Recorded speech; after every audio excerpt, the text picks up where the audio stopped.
Hello everyone. This video is about latest release of the RDS Discovery. I've created the front end, a GUI, to just enhance the user experience. There's been a lot of feedbacks on the how complex it is to get started with the tool in terms of the parameters and how do we, pass on the parameters. And there's a lot of errors that sometimes come up because of not passing the right parameters or not passing parameters altogether. So I've created this little front end, a GUI, that should enhance the experience. So this video will show how to get started with the the RDS tools in general and how to use the GUI. So you would need to obviously download the RDSTools.zip from the GitHub. And once you install it, you're gonna see something similar to this. There is probably more files here. This is my development. There's more files here than that which you probably see on your environment. But you're gonna see some bunch of files in the C/RDS tools. You're gonna see in, out, and upload. The SSAT PowerShell, the RDS Discovery, they're going to continue to run as is. So there's no difference, no changes to the PowerShell. And if you choose to run it through the PowerShell, that's your options. Through batch file, your options. So if you want to run it using the parameter, that's fine. If you're not using the GUI as well, all the GUI is going to do is just going to pass the same exact parameters to the PowerShell and going to kick off the PowerShell. So how do you get started with the how to run the GUI is you go to the run me first batch file, you double click on that, and you're going to see this. And here you're going to choose you want to run the RDS Discovery, you're going to run the SSAT or the health check. Health check is something that we work on and is going to come later. I'm not sure exactly when. Once I have it uh, created, so maybe in the next few months. But the SSAT and RDS Discovery is fully supported here. So if you click on the RDS Discovery, you click on instruction, for example, right? They give you some instructions on what you need to pass on as far as the parameters. And here you have a choice of SQL Server or Windows. If I click on Windows, all you have to do is just make sure the endpoint where your SQL Server list is listed. For example, in my case, it's in here in server. So I have this server right here, right? Uh, and the option RDS, this is by default, and I would just always leave this on. You can either run it with RDS or without RDS. Without RDS, it will be a little faster, like a few minutes faster if you're running against like hundreds of servers. And what that does is it's just going to run the discovery without giving you an instance, uh, RDS instance for your SQL Server. With the RDS, it will give you instance size. So with that, if you choose to click on that, it was going to take a few seconds extra if you have few servers. But how it runs is usually, we just go ahead and do those and just click on run. And as I said, this is only going to take those parameters, going to pass it to the PowerShell script. So the command goes back to the command prompt. And now you would have to click on same thing like enter here, right? Enter, enter, enter. If you want to, and it will just run as usual, right? And this is the information that you get usually from running it through PowerShell. One thing I want to really make sure that everybody understand is as this is running, the command prompt, the command prompt or the PowerShell script at some point or the GUI may seem to be not responding just because the command goes back to the command prompt and you have to hit enter. So if you want to stop it, don't click on the command prompt. Make sure you click on stop here, like as that, right? And then it will close. Otherwise, you're gonna get errors. If you click on the command prompt or you close the command prompt before you close the GUI, you will get an error. So how do you run the SSAT? You use the SSAT, and if you choose to do the Windows or SQL Server, so it's really up to you. So if you go with Windows, this is the collection time. So you can choose between the default is 60 minutes. So let's say if we're gonna go at 10 minutes on the service end here. SA, for example, we have a lot of folks that they have renamed their SA to something else for security. So if your SA has been renamed, you can type it here. If you don't have an SA, so you can type the new one here. Option, the very first time you run the SSAT, you run it with no options. but the rest of the options we're going to see it in a minute.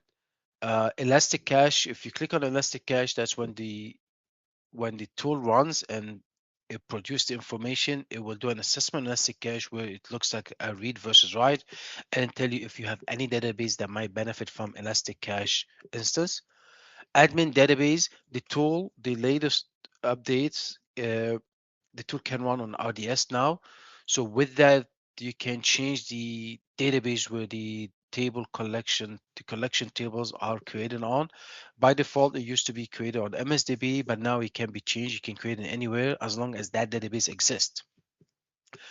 So if I want to go here, I have, for example, database called admin. So let's go run it on admin. Let's make sure that admin does not have any tables created. I have So let's just go ahead and create a new database just to be clean. I'm gonna call admin DB. And you don't have to create a new database. You can create it anywhere you want it. And here I'm gonna go with admin DB and I'm gonna click on run. So here's saying the start collection. And here's what I'm saying is at some point you might think that is not responding just because this command prompt does not give you back, bring you back to the C prompt. And just because is waiting on the next command, right? So here, if you click on run again, it's going to go, okay, well, it's running, 10 minutes remaining. But if you click on stop, that's when you just go back to the command prompt and we'll close it. So if I go back to the run me first, and I go and look at the rest of the commands, uh, for example, let's say I'm wanna terminate it for whatever reason, right? So I make sure that it's admin DB. And you know what? I don't want to run this job. I changed my mind. I click on terminate, and this will terminate the job. It says terminate the job. It's still running for 10 minutes, but it's going to terminate it. Now, if I want to go back and clean up the job, I click on run, and it will clean up the job. So if I go back to my admin database,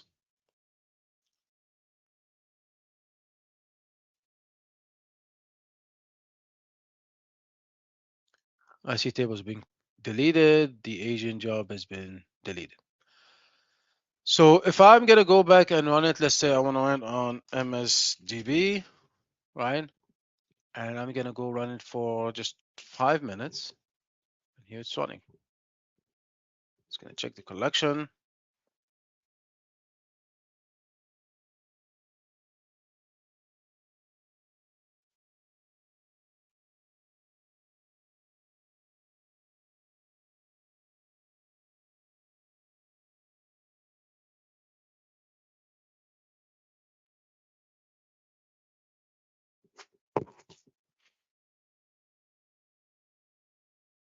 Oh, my bad. Let me do that here. I need to run it. Action started. Okay. So as I said, the very first time you run the collection, you want to make sure to run it without an option. You can see how easy to make that mistake. I just made that mistake and run it with the C, but there's nothing to clean up. So that's why it was just trying to clean it up, but there's nothing to clean up. But if I run it with no options, which means it's a new job, is going to go ahead and create the collection. If you go back to our MSDB, we look at the tables, we see the tables being created, and the job has been created. Let's look at the job. Hasn't run yet.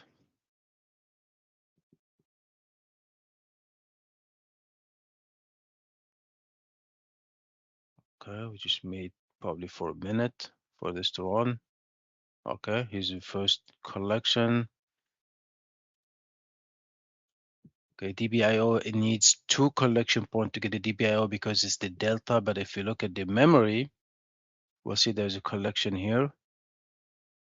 Okay, so we're gonna leave this running for, as I said, 5 minutes. And when it's finished, we just go ahead and run the same command again, right? And get the information. So we just give it a few more minutes.